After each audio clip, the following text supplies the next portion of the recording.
Labrīt visiem! Gribēju padalīties ar tādu atziņu, kas šorīt man atnāca mantras skaitīšanas laikā.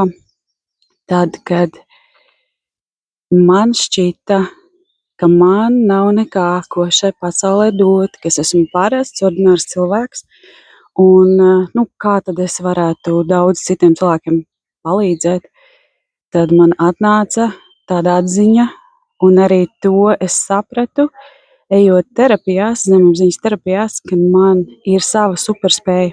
Mums katram tāda ir. Un manējā, piemēram, ir somātiskais empāts.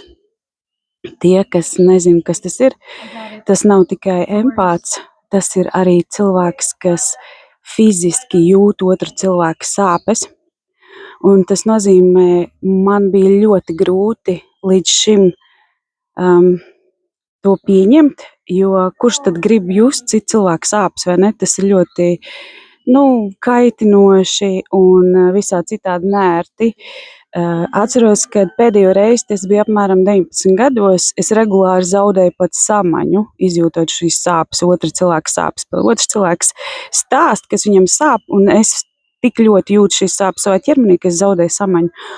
Un es ļoti negribēju tā justies, un to nobāzu projām, un it kā tas ir kaut kas tāds ļoti dīvains, un nevienam par to, protams, nestāstīja. Līdz es sapratu, ka es esmu somātiskais empāts, un tas viss ir superspēja, ja es to māku izmantot, nenodarot kaitējumu sev.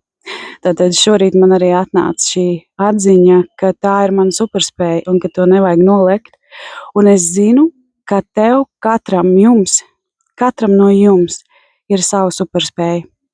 Un zemapziņas terapija ir tā vieta, kur šo superspēju var ieraudzīt dziļāk un nenoliegt viņu, un pacelt viņu gaismā un izmantot to savā labā, savā dzīvē, vai ne? Jo kā gan foršāk vēl var būt, esmu zemapziņas terapeits, es palīdzēšu somātiski tev ar Himalaja krijas jogu, plusā es esmu vēl somātiskais empāts, un tā ir mana superspēja. Lai jums forša diena un meklējiet arī savu superspēju. Jums katram tāda ir.